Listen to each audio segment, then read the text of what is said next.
Welcome back, man. You already know, man. It's your boy Terry via Trainer. Also help you build your financial muscle, man. I can't show the bicep today, but anyway, like, subscribe, comment down below, man. Share the channel with your people, man. Yeah, I gotta take this off real quick. But anyway, officially, well, not officially, but you know what I mean. The stock market has recovered, right? Why is the stock market? I can't even say that with a straight face because I actually know what's going on, right? The worst thing, guys, we can ever do. The worst thing you can ever do, man. Everybody was panicking. The stock market is down. It's about to be the end of the world and this and that. Yo, even Bitcoin recovered. Even Bitcoin recovered. Everything is going to recover, man. Stock market is like a heartbeat, man. It goes up, it goes down, it goes up, goes up, goes down, goes up. But eventually, over a long period of time, it will be higher than what it was last year. The companies that are solid will be worth more money next year than they were worth today because they actually have a solid business and they're making money.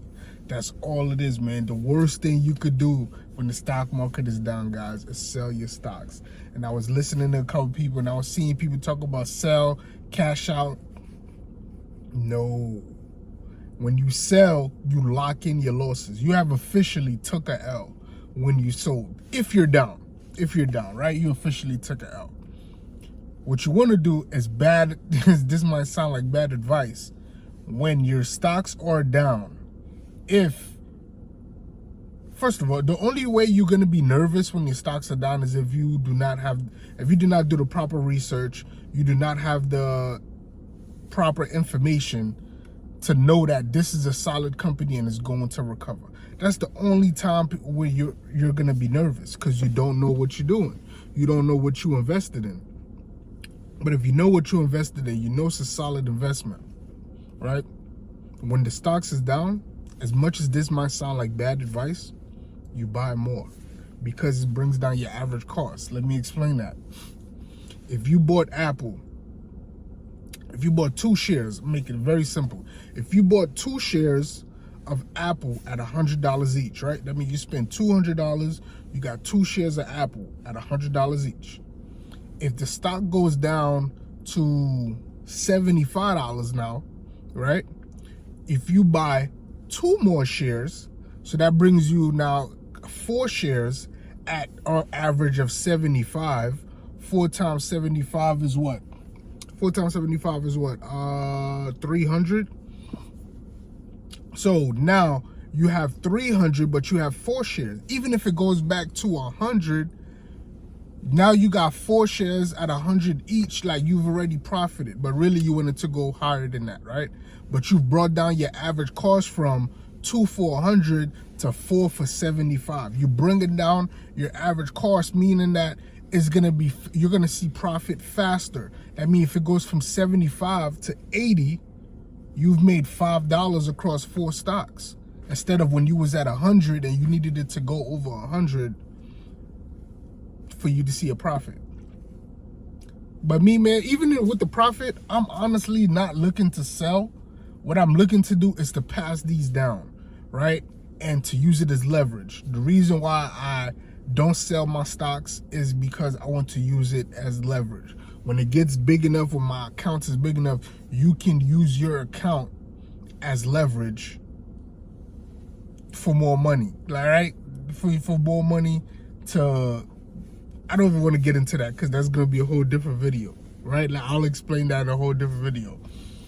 Or the other part I was talking about, to pass it down, right? When you have kids, or 20 years from now, if you're in a really sticky situation, the money you had put in at 100 is really now 20 years from now. Let's say the stocks you bought at $100 are worth now $180, right? That 80% return. The 80% return you've made on that money, you could take that out as that was your profit, right? And use that to get out your sticky situation. Excuse me, right?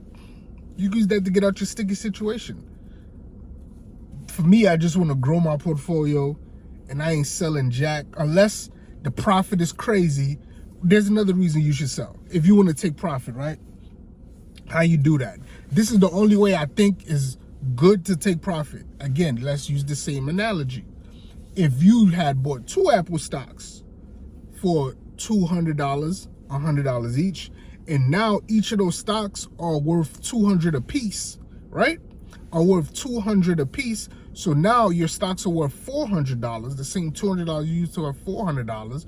You've made 100% return, right? I wouldn't even do it, but if you had to, I would sell one of those stocks, right, to get back my $200 original investment, and I will put that in a different investment. It's like you washing the money, right?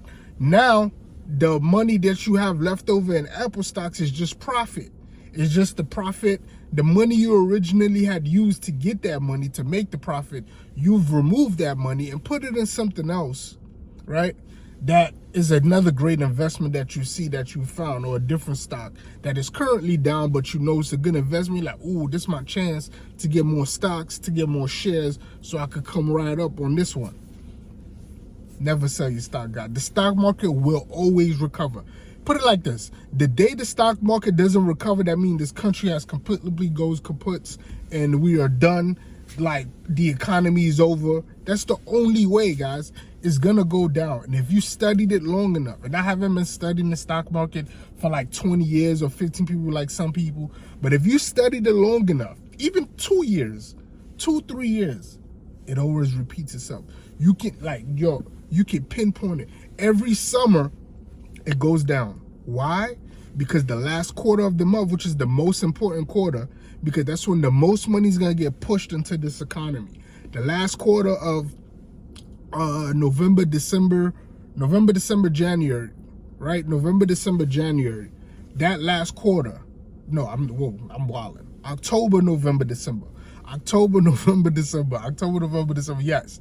That last quarter, right? That last quarter have some of the biggest holidays, have what? 3 of the biggest holidays that people spend the most amount of money on. You got Halloween, you know what I mean? People buying costumes, buying food, and some people use Halloween as a good way to start gathering people together, you know, great dinner and all that, whatever. But Halloween is the beginning of a great end of the year.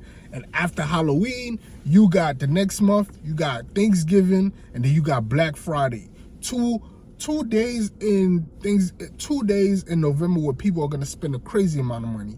And then last but not least, in December, you got Christmas, where everybody going to go break the bank to buy people stuff to make them feel good. This happens every single year. If you don't believe me this year, watch it again next year. But next year, don't be on the sideline, because if you keep playing on the sideline, you're going to stay on the sideline, you're going to miss out on chances, and next year you're going to be in the same position you are in this year. Jump in the game, man. It will recover. It has never failed. Even when it goes down and it falls and people are talking crap like, oh man, it's over. No, it's not, man. It has to go down. It can't stay up forever. It has to go down. It has to balance itself out. And that's when you get in. Or if you're already in, when it goes down, that's when you double down on some of your best investments. It will recover. It has recovered.